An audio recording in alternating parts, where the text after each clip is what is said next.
America, Israel और Iran के बीच जंग के 50 दिन पूरे हो चुके हैं और 2 दिन बाद सीजफायर की भी डेडलाइन पूरी होने जा रही है। लेकिन इन सबके बीच एक बार फिर से होर्मुज पर हाहाकार मच चुका है, क्योंकि ईरान ने फिर से होर्मुज के समुद्री रास्ते को बंद कर दिया।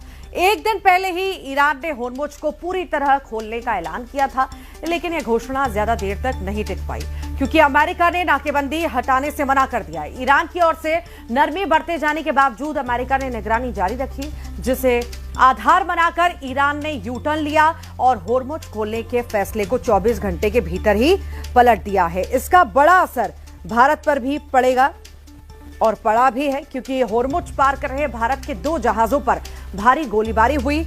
इराक से तेल लेकर आ रहे भारतीय जहाजों को वापस लौटना पड़ा, क्योंकि ओमान के पास ईरानी गनबोट से ताबड़तोड़ फायरिंग की गई। अब लगभग ये तस्वीर साफ हो गई है कि कभी यूरेनियम तो कभी होर्मुज पर अमेरिका और ईरान के बीच तल्खी बढ़ते जा रही है। लिहाजा ये सवाल उठ रहे हैं कि क्या पहले दौर की बैठक की तरह ही दूसरे राउंड की भी बातचीत भी फेल हो जाएगी, क्योंकि होर्मुज पर नए हालात कुछ इसी और इशारा कर रहे हैं।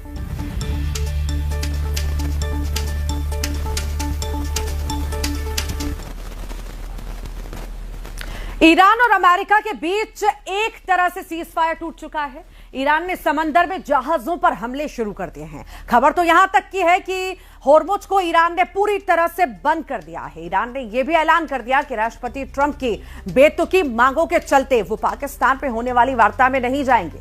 ईरान ने अपनी तरफ से वार्ता कैंसिल कर दी है। खबर है कि ट्रंप ने ईरान पर बहुत बड़े हमले के निर्देश दिए हैं। 75 जहाजों में भरकर हथियार इजराइल और जॉर्डन पहुंच चुके हैं। इधर पाकिस्तान सेना के प्रमुख और field marshal general Asim Munir की पोल उनकी खुल चुकी है। दावा किया जा रहा है कि जनरल मुनीर ईरान में अमेरिका के एजेंट बनकर गए थे, जिसका पता लगने के बाद ईरान ने पाकिस्तान में वार्ता में शामिल होने से इनकार कर दिया है।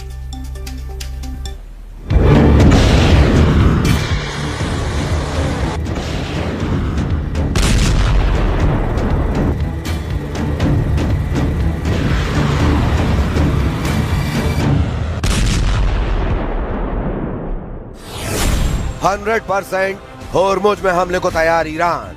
ट्रंप को मिलेगा 0% यूरेनियम। ईरान और अमेरिका के बीच किसी भी वक्त भीषण जंग दोबारा छिड़ सकती है। ईरान ने 24 घंटे के अंदर होर्मुज खोलने के बाद फिर से उसे बंद कर दिया है। ईरान ने दावा किया कि अमेरिका ने होर्मुज में ईरानी जहाजों की नाकेबंदी करके युद्ध को भड़काना शुरू कर दिया है। ईरान ने 2 टूक कहा है कि जब तक अमेरिका नाकाबंदी बंद नहीं करेगा, तब तक ईरान होर्मुज में जहाजों की आवाजाही नहीं होने देगा। इधर होर्मुज और ईरान के यूरेनियम को लेकर जो दावे राष्ट्रपति ट्रंप पूरी दुनिया के सामने कर रहे थे, उसकी भी धज्जियां ईरान ने उड़ा दी हैं।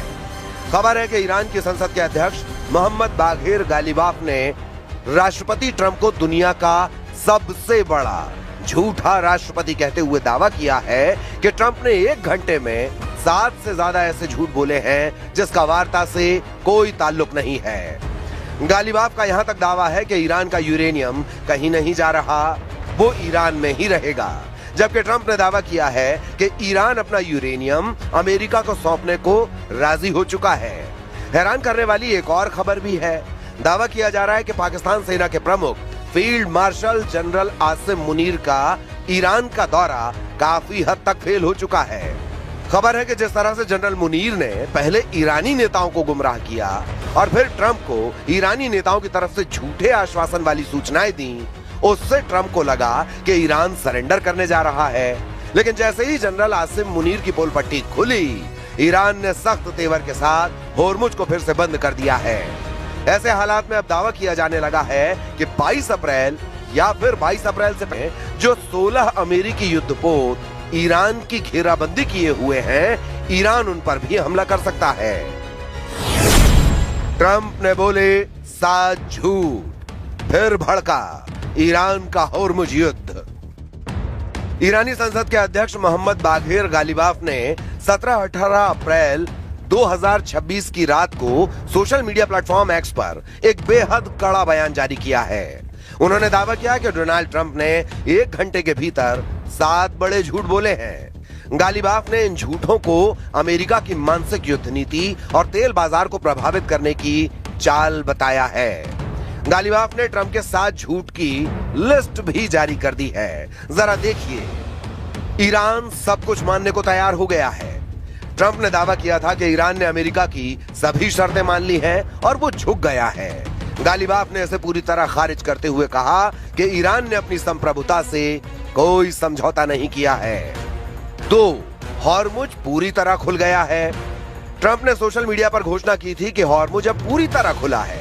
इसके जवाब में ईरान ने कहा कि हॉर्मुज अभी भी केवल ईरान की शर्तों और अनुमति पर ही संचालित होगा। लेकिन ट्रंप के चरम झूठ को देखते हुए ईरान ने हॉर्मुज को फिर से बंद कर दिया है। 3, अमेरिका को यूरेनियम देने को तैयार ईरान। ट्रंप ने कहा कि अमेरिका जल्द ही ईरान से उसका संवर्धित यूरेनियम उत्खनन करके अमेरिका ले जाएगा। ईरान ने इसे हास्यास्पद झूठ बताया और कहा कि उनके परमाणु कार्यक्रम पर ऐसा कोई समझौता नहीं हुआ है। 4, ईरान ने खुद फोन करके डील की मांग की। ट्रंप ने दावा किया था कि वे यानी ईरान मुझे फोन कर रहे हैं, वे समझौता करना चाहते हैं। गालिबाफ ने इसे फेक न्यूज करार देते हुए कहा कि ईरान ने बातचीत के लिए कोई पहल नहीं की है। 5, अमेरिकी नौसैनिक घेराबंदी सफल रही। ट्रंप का दावा था कि उनकी घेराबंदी ने ईरान की कमर तोड़ दी है। ईरान का तर्क है कि वे अभी भी अपना व्यापार वैकल्पिक मार्गों और रूस चीन की मदद से जारी रखे हुए हैं। 6, इजराइल के साथ युद्ध समाप्त होने वाला है। ट्रंप ने संकेत दिया था कि एक टोटल रिजोल्यूशन यानी पूर्ण समाधान के बहुत करीब है। ईरान ने इसे केवल चुनावी और बाजार को साधने वाला ट्रंप का झूठ करार दिया है। 7, खतरनाक ईरानी नेतृत्व से गुप्त संपर्क। ट्रंप ने दावा किया था कि वे ईरान के एक सम्मानित व्यक्ति के संपर्क में हैं। ईरान ने इसे नेतृत्व के बीच वोट डालने की एक असफल कोशिश बताया है।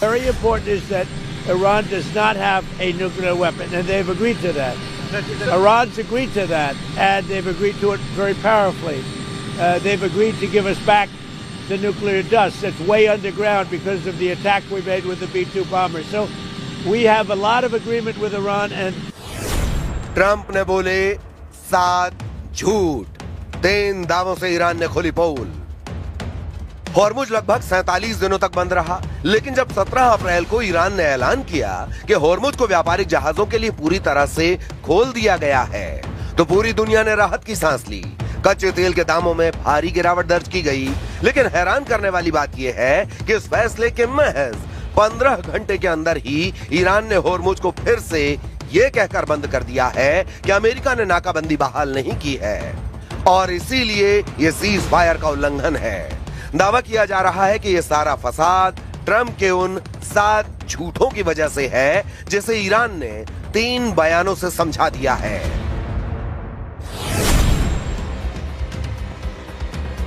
ईरानी संसद के अध्यक्ष मोहम्मद बाघेर गालिबाफ ने इन 7 दावों को नकारते हुए 3 बड़ी बातें साफ की हैं। मैदान तय करेगा, सोशल मीडिया नहीं। हॉर्मुज खुला रहेगा या बंद, ये सोशल मीडिया की पोस्ट से नहीं बल्कि मैदान की हकीकत और सैन्य कार्रवाई से तय होगा। इस बयान के बाद हॉर्मुज बंद कर दिया गया। ईरानी अनुमति अनिवार्य।